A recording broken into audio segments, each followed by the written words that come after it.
Well, good evening. I'm Rick Dancer. Welcome to Get Real with Rick Dancer. And we have a great topic tonight. This is Brain Awareness Month. And Matt McCarl, he'll be here in a minute to tell you the right name, because I probably got that right. But we're talking about the brain, and Hyperbarics and Wellness Center, New Leaf, is going to be here to talk about that and how oxygen is helping with that. And then we also have a special guest that is coming on, Daniel Isaacson. And I met him online, and he works with an organization in town called NAMI, which deals with folks with mental health issues, which there are plenty of us out there.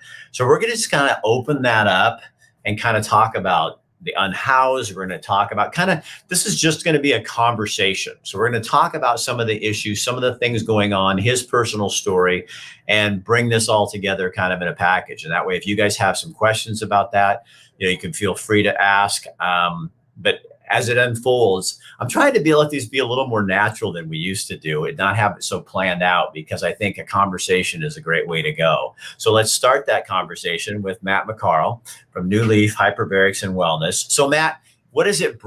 I have Brain Fog Awareness Month. Right. So it is National, Brain Health Awareness Month. For us, we focus on concussion and stroke awareness for this month, because folks really need to understand that just because you have a concussion or because you have a stroke, you're not necessarily stuck like that.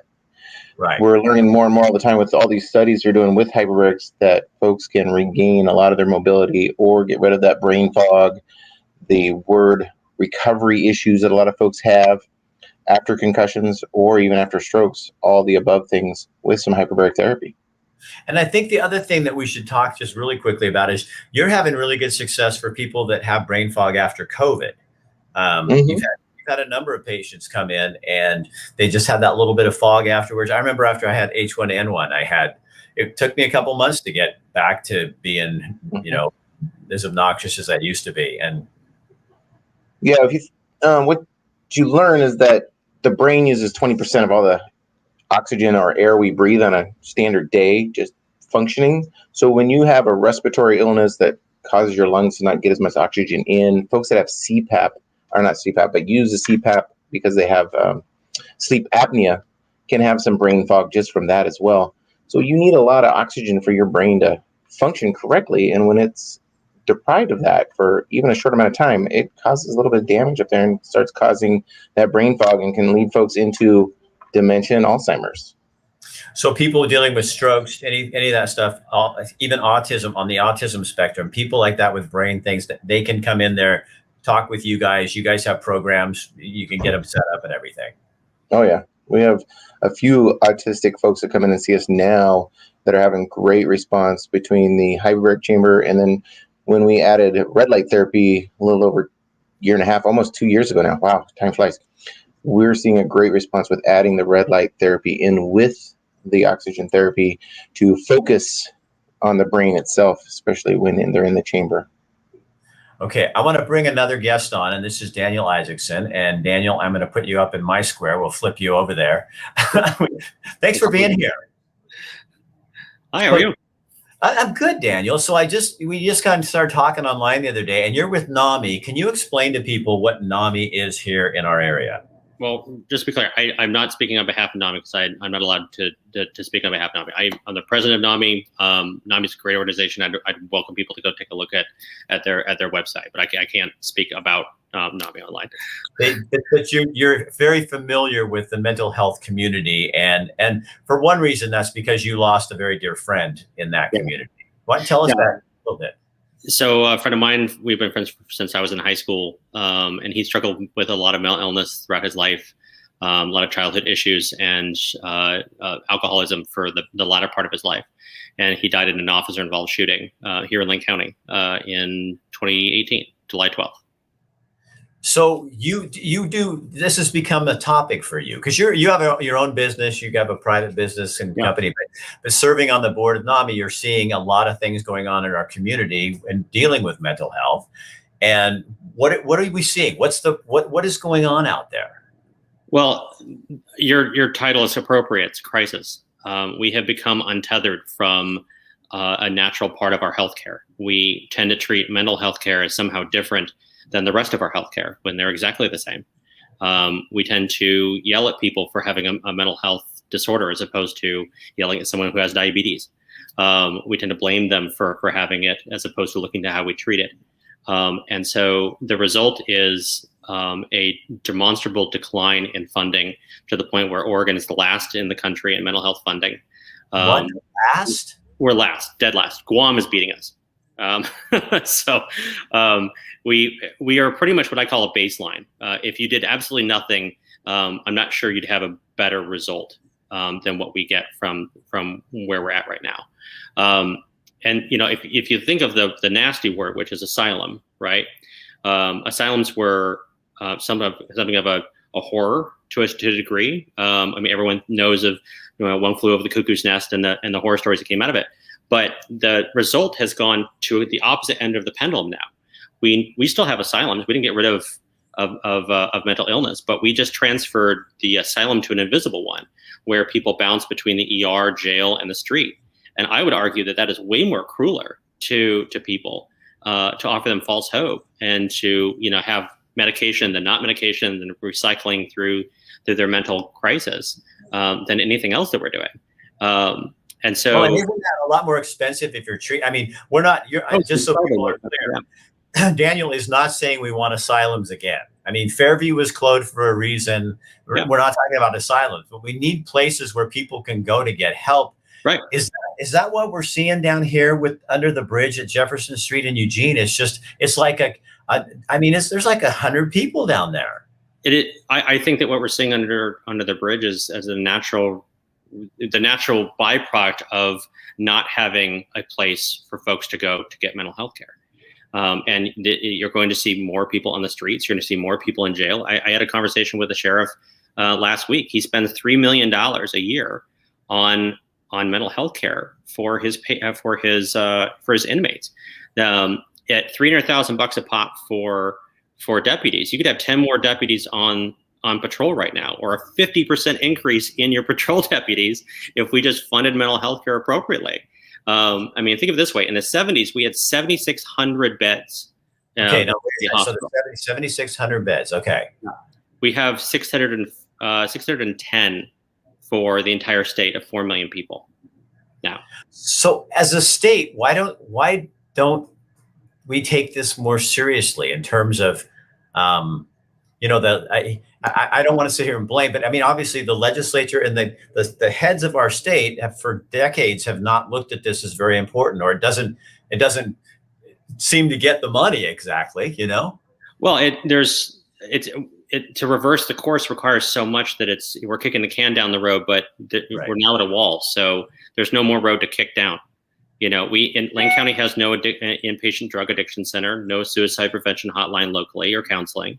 We have one of the lowest social service worker to population ratios. We have one of the highest rates of child abuse. It keeps getting bigger and bigger and bigger, and it's going to require a more involved full court press to address it. And you have a breakdown, I think, for the population that doesn't trust government to solve the problem. You have government who's trying to do the best it can with the resources it has, but and then you have a lack of care professionals, even if you had the funding involved. There's only so many social workers out there. So little things like that. There's no silver bullet here. Leah says, as a case manager at different sector people come in from us, we can't help them because they need to be served by mental health. They never get the help from mental health and then bounce back and forth between the hospital and the streets, never getting the help that they need. It's heartbreaking. Right. So that is the asylum. That's right. So we've made the walls invisible so that we don't have to see it.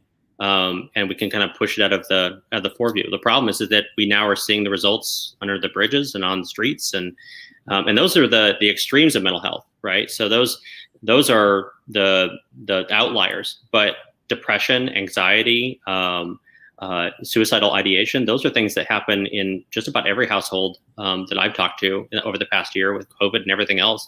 It costs our country $40 billion in lost productivity a year.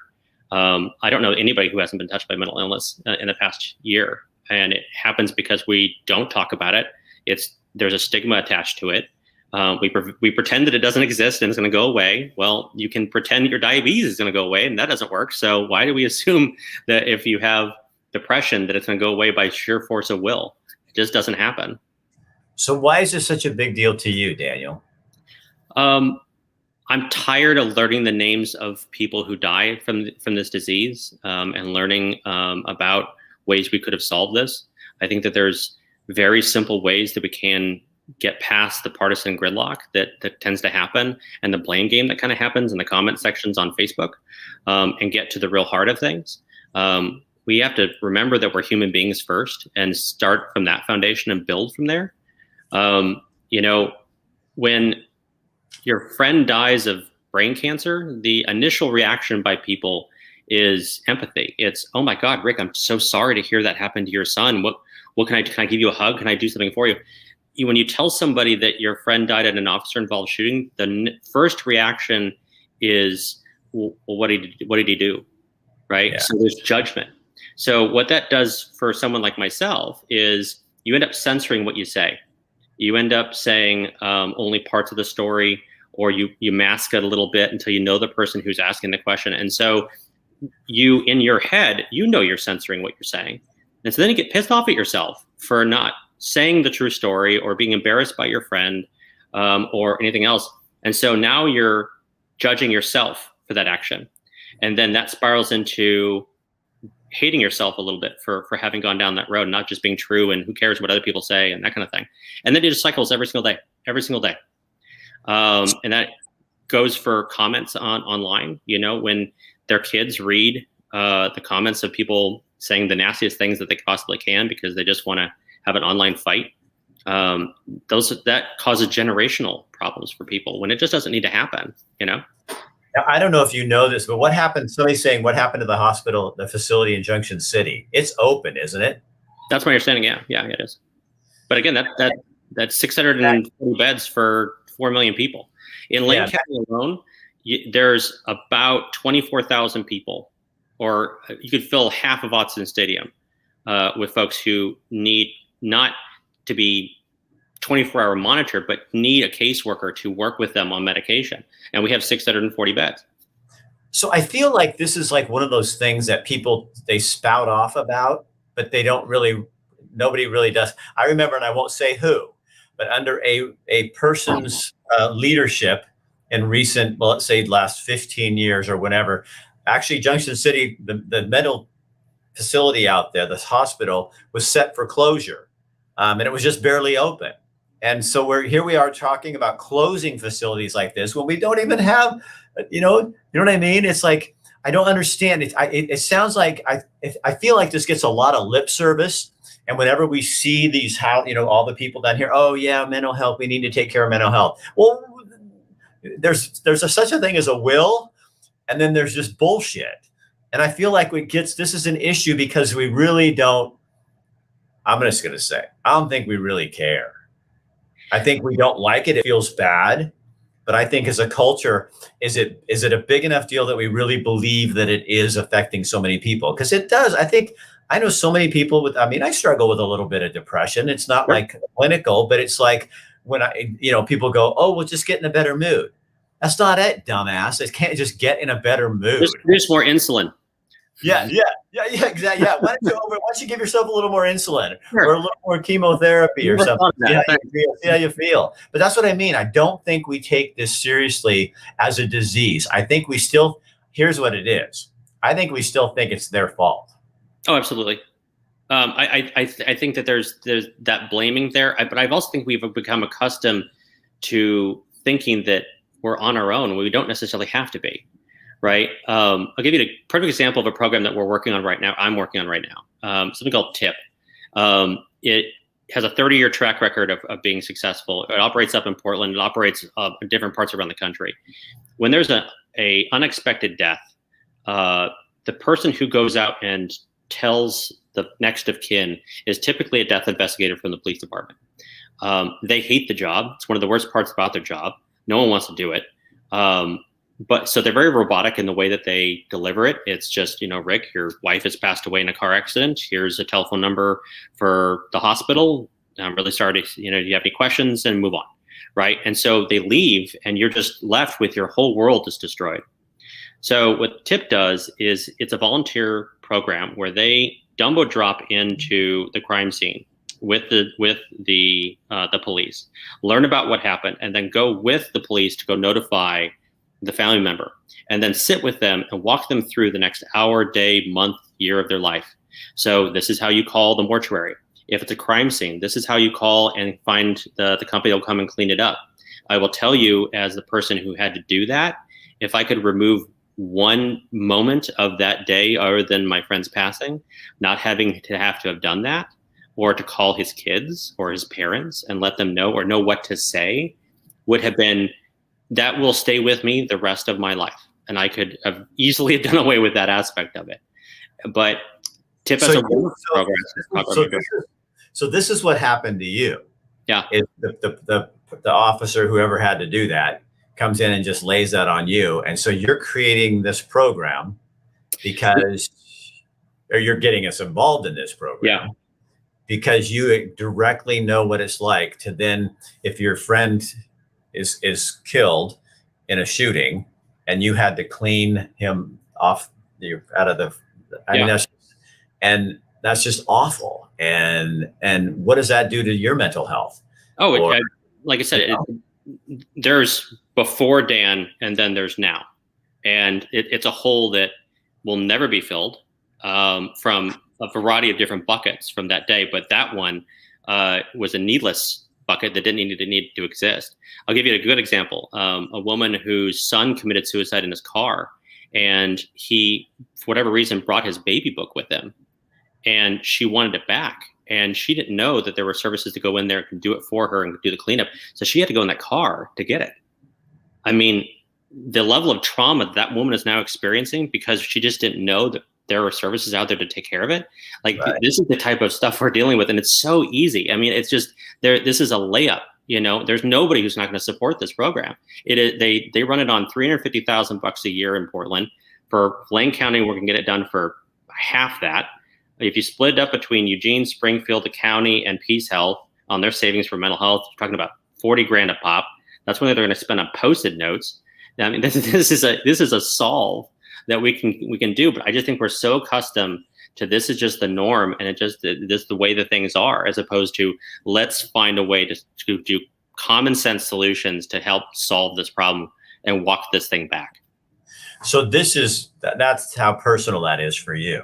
Yeah. And this is one tiny piece, because I know people are probably sitting out there going, well, but there's so many other things we have to do. And there are. But I think that what I'm getting from you and this conversation is the number one thing we need to do is make this a priority. Yeah.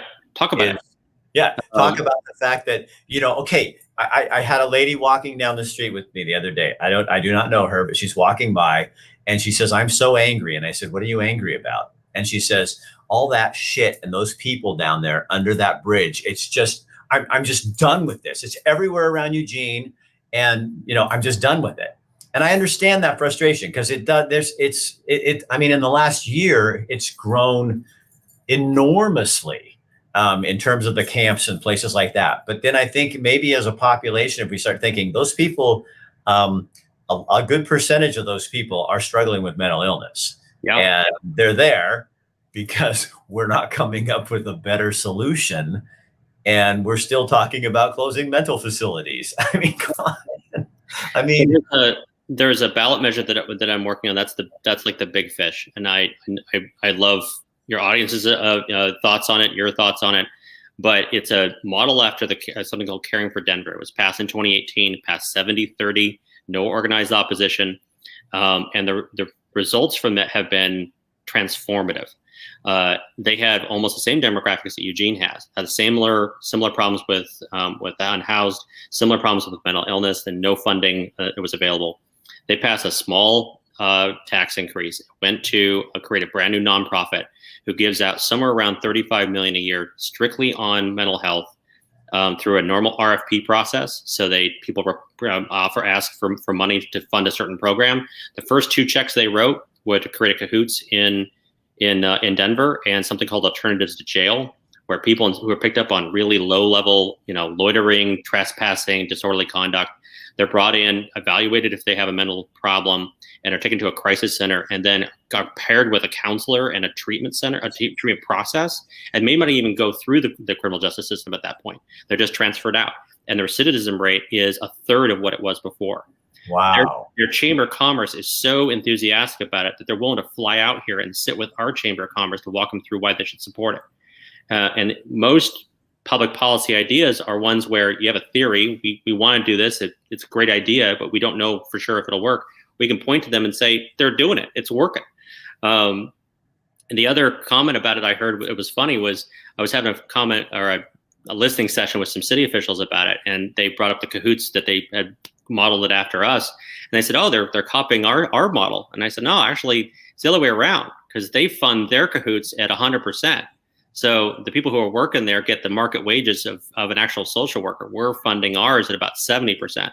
So someone who has to go and work at, or wants to go work at Cahoots, has to take a pay cut to do it. So there's only so many people are willing to do that. So Right. Even within our system, we're not doing it right. So we come up with the idea, Well, but we're so cheap, we don't pay people enough to keep them and do that. But that is so much our state. I mean, it's I could get off on talking to you about people that we have. My brother-in-law's in a home for people with different abilities. He's in a wheelchair. He has CP.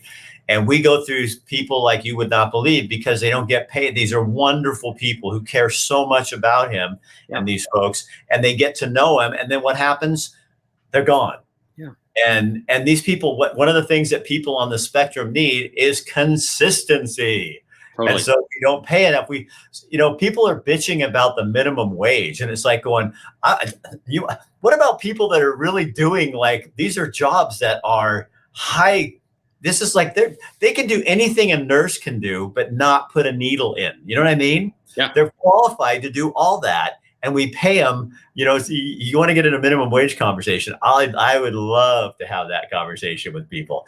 Timothy Baker is I want to put his comment in here. Timothy has a daughter who years and years ago took her life, and he says it's taken as a personality flaw.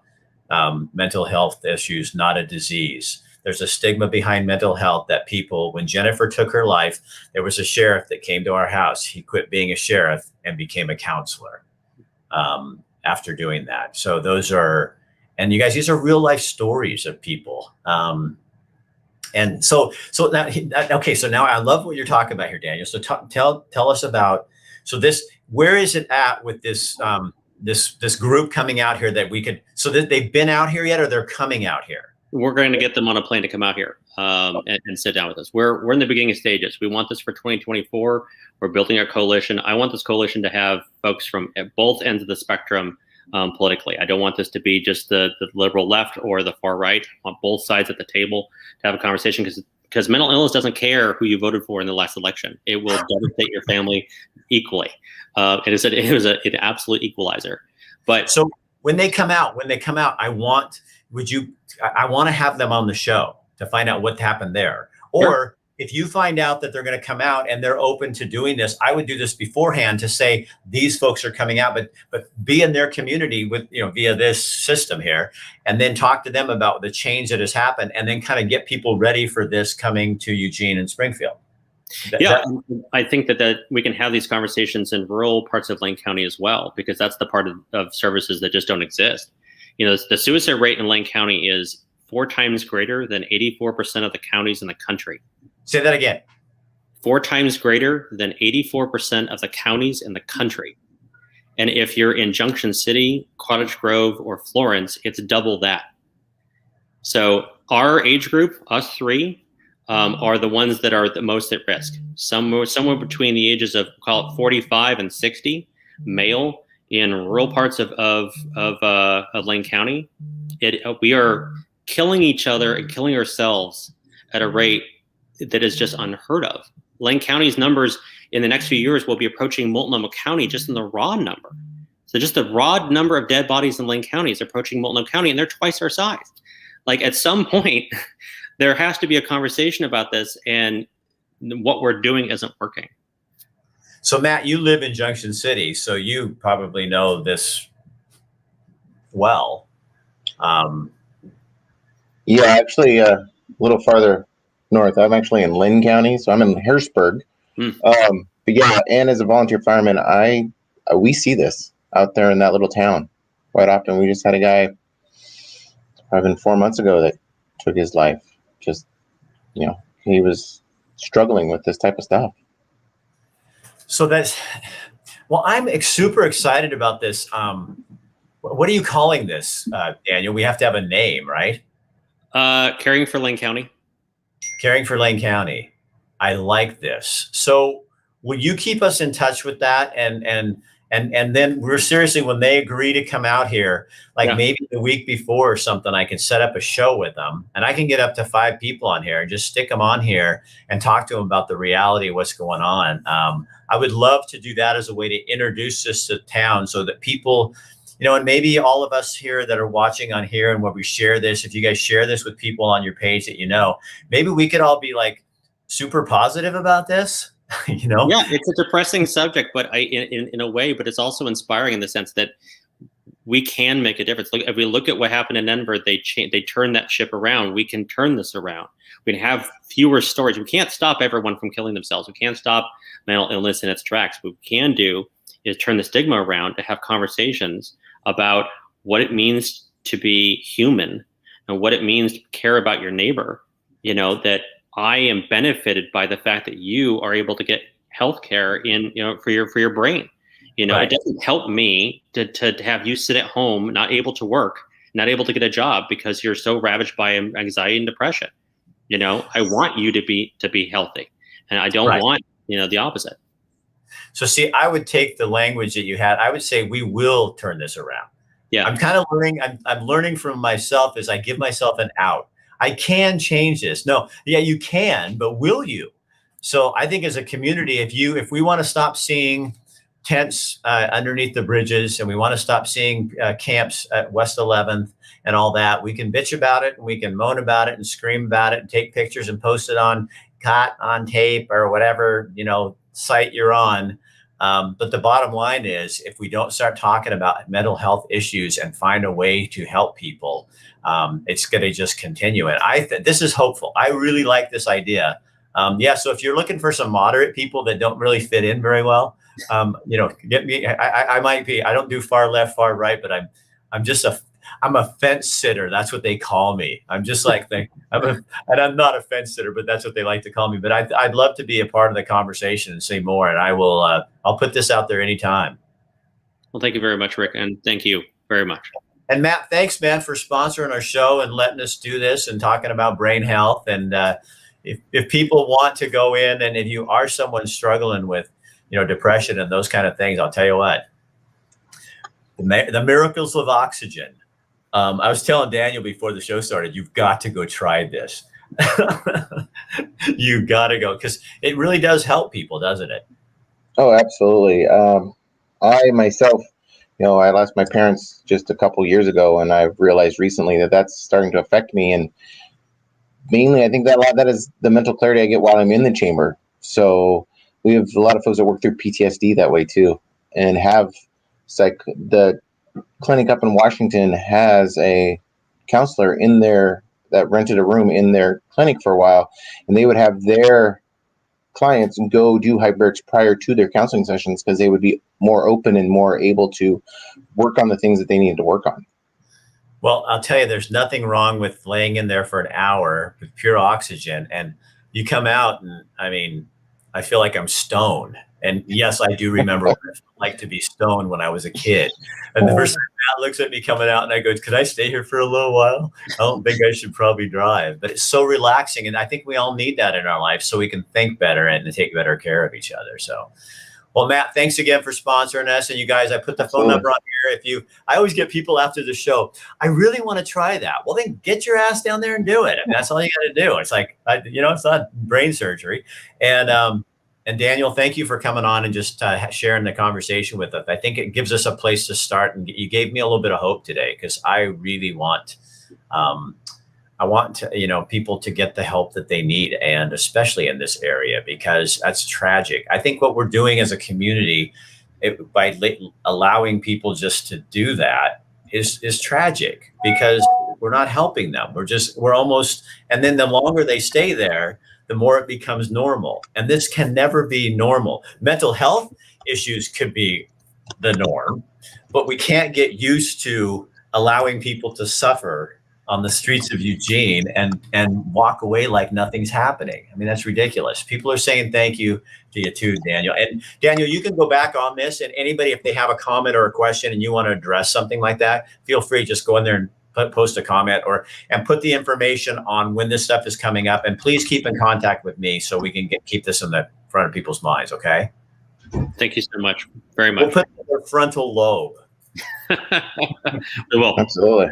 All right. See you guys later. Thank you, Matt. Thanks, you guys. See you later. So there you go. Good news. That's what a conversation can do. All of a sudden we find out there's things going on. There's things we can do. So instead of just griping and bitching about what's happening out there, do something, and don't come up with all the ways. What I'm so tired of, you guys? All we do is this kind of stuff come up. But what about this? And what about that? We sound like, the evil stepmother or something. Instead of saying, what about won't work? What about would work? And maybe if we had a better attitude on ourselves, maybe this could work better. So I see hope in that. And I hope you do too. And if you don't, then you need to look harder. There, you're wrong. Tomorrow night, we're going to do something pretty cool. The Friday is the anniversary of the Thurston High School shooting. I called around to some people that I know that were there, and we kind of decided we're just not going to do that with them. I'm going to re-air a story, because I think it's really important to remember what happened. Talk about mental health issues. What happened and how our community struggled, and we got through that. So we're going to do that, and I'm going to let you guys talk a little bit about that. And then I just found a guy who needs some help. This is a 26-year-old man. He doesn't need help. He needs help getting the word out. He wants to give something away. So we're going to put that in the show. So we'll have something we need to remember so that it doesn't happen again. I'm a strong believer. And if you look at history and you remember what happened, that's a good way of keeping it from ever happening again. And Kip Kinkle was bullied and had mental health issues, and we're still bullying people and allowing people to have mental health issues. So we need to do all we can to stop that from happening. But then we'll end it with something really positive that you can help. And we're going to give a young kid some hunting gear, bow and arrow and that kind of stuff from a guy. So it should be really good. So I'm excited about it. So that's our Thursday show. So I'll see you tomorrow. Share this on your page, because you know how Facebook is. They try to keep things